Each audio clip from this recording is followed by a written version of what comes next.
विधानसभा चुनाव में कांग्रेस की घमंड की हुई हार, वोट नहीं मिला तो ईवीएम को बताया जा रहा है जिम्मेदार। एमपी में ईवीएम ने हराया तो छत्तीसगढ़ और राजस्थान में हार का जिम्मेदार कौन? एमपी में बीजेपी सरकार ने ईवीएम में हेराफेरी की, राजस्थान छत्तीसगढ़ में कांग्रेस की सरकार, फिर कैसे मिली हार, बताइए श्रीमान। एमपी, राजस्थान और छत्तीसगढ़ तीनों ही जगह कांग्रेस हार गई, जबकि उम्मीद की जा रही थी कि कम से कम 2 राज्य एमपी और छत्तीसगढ़ में तो उसकी जीत होगी ही। छत्तीसगढ़ को लेकर तो कोई भी मानने को तैयार ही नहीं था कि कांग्रेस हार भी सकती है, लेकिन हारी ही नहीं बल्कि बहुत बुरी तरह से हारी।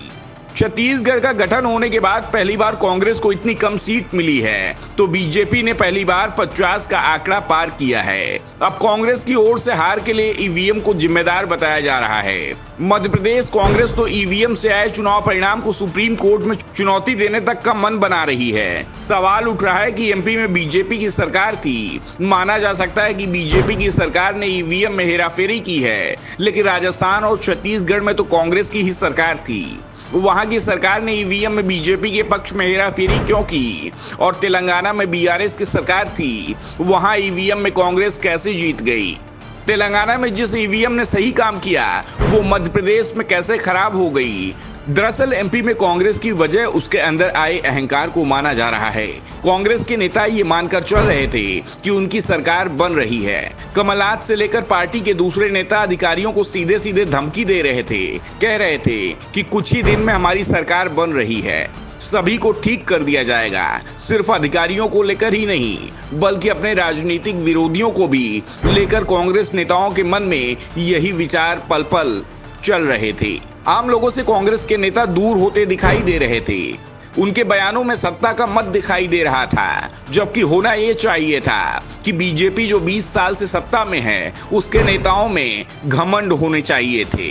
लेकिन मध्य प्रदेश में कहानी कुछ और ही चल रही थी। एक ओर बीजेपी जनता के पास पहुंचने में अपना पूरा जोर लगा रही थी, तो दूसरी ओर कांग्रेस के नेता ये मानकर ही चल रहे थे कि जनता बीजेपी से नाराज है। मन से भी कांग्रेस के दिग्गज नेताओं का यह बयान होता था कि उनका चुनाव तो जनता लड़ रही है। एक ओर बीजेपी पैसा और जांच एजेंसियां हैं, तो दूसरी ओर जनता जो कांग्रेस को जिताना चाहती है। जब जनता ही जिता रही है तो मेहनत क्यों की जाए? एक और कांग्रेस के नेता घर बैठे हुए थे, तो 1 साल से बीजेपी के कार्यकर्ता घर घर जा रहा था। कर्नाटक चुनाव परिणाम आने के बाद जब एमपी में पार्टी कार्यकर्ताओं को सक्रिय होना था, तो कहा गया कि गर्मी का मौसम है, ये बीत जाए, उसके बाद जनता के बीच जाएंगे। गर्मी निकल गई तो बरसात ने रास्ता रोक दिया, और जब चुनाव के ऐलान का 1 महीना भी नहीं बचा, तो कांग्रेस को होश आया कि चुनाव की तैयारी तो शुरू ही नहीं हुई। दूसरी ओर बीजेपी उम्मीदवारों के नाम भी डिक्लेयर कर चुकी थी, तो आनन फानन में आक्रोश यात्राएं शुरू की गई। इनकी योजना इतनी जल्दबाजी में बनाई गई कि यात्रा के दौरान ही कई कमियां दिखाई दे गई। अब विधानसभा चुनाव में हार मिली है तो पार्टी में कोई भी इसकी जिम्मेदारी लेने को तैयार नहीं है। हार की जिम्मेदारी ईवीएम पर डाली जा रही है। दरअसल हार स्वीकारने में जिनमें हिम्मत नहीं होती, वो इस तरह के बहाने बनाते फिरते हैं, जबकि चुनाव जीतने के लिए पूरे मन से तैयारी करनी चाहिए, जैसी कि बीजेपी किया करती है। इसके बाद हार मिल भी जाए तो कोई दिक्कत नहीं होती, क्योंकि अफसोस नहीं होता, मन में ये भ्रम नहीं रह जाता। अगर कोई चूक ही नहीं होती तो सत्ता नहीं जाती। 6 महीने पहले बीजेपी के नेता भी ये मान रहे थे कि राजस्थान में पार्टी चुनाव जीत रही है, लेकिन मध्य प्रदेश और छत्तीसगढ़ हाथ से जा रहा है। लेकिन 6 महीने में पार्टी ने पूरी बाजी ही पलट दी।